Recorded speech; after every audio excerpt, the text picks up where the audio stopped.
বিশ্বের দীর্ঘতম সমুদ্র সৈকত কক্সবাজারে পর্যটন সেবার নামে চলছে অবৈধ বিচ বাইকের রমরমা ব্যবসা।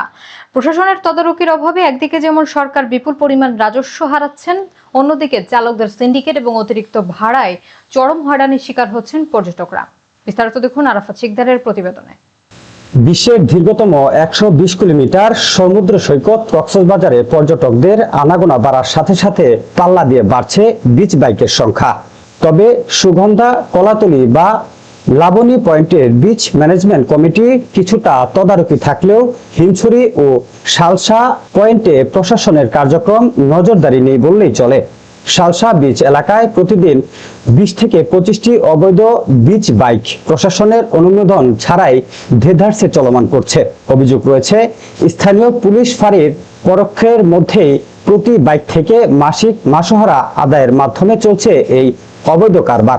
বর্তমানে মাত্র ৩ মিনিটের শর্ট ট্যুরের জন্য ৩০০ টাকা এবং ৬ মিনিটের লং ট্যুরের জন্য ৮০০ টাকা ভাড়া আদায় করা হচ্ছে, যা পর্যটকদের জন্য চরম অস্থিরতার কারণ হয়ে দাঁড়িয়েছে। নির্ধারিত সময়ের সামান্য হেরফের হলেও চালকরা অতিরিক্ত টাকা দাবি করে এবং পর্যটকদের সাথে অশালীন আচরণ করেন। ঢাকা ও নারায়ণগঞ্জ থেকে আসা পর্যটকরা অভিযোগ করেন, অতিরিক্ত ভাড়ার পাশাপাশি সৈকতে কিছু চালক সিন্ডিকেট তৈরি করে পর্যটকদের নানা ধরনের মাদকেরও প্রস্তাব দিয়েছে। বিচ বাইক চালক সমিতির পক্ষ থেকে অসাধু চালকদের কারণে পুরো সেক্টরে বদনামের কথা স্বীকার করা হয়েছে। স্থানীয় সচেতন মহলের দাবি, পর্যটকদের নিরাপত্তা নিশ্চিত করতে এবং সরকারি রাজস্ব আদায়ে অবিলম্বে এই বিচ বাইক সিন্ডিকেট বন্ধের কঠোর ব্যবস্থা নেওয়া হোক। জি, আসসালামু আলাইকুম রহমতুল্লাহ বরকাতুহ। ওয়ালাইকুম আসসালাম। জি বলেন। আমি এশিয়ান টেলিভিশনের জেলা প্রতিনিধি বলছিলাম। আরাফাত শিকদার। ভালো আছেন স্যার? কোন টেলিভিশনে? Asian television sir. জি বলেন। হিমছড়ি বিচের পরে যে সালসা বিচ রয়েছে, ওখানে কিছু বেশ কয়েকটা বিচ বাইক চালাই লাইসেন্স নাই।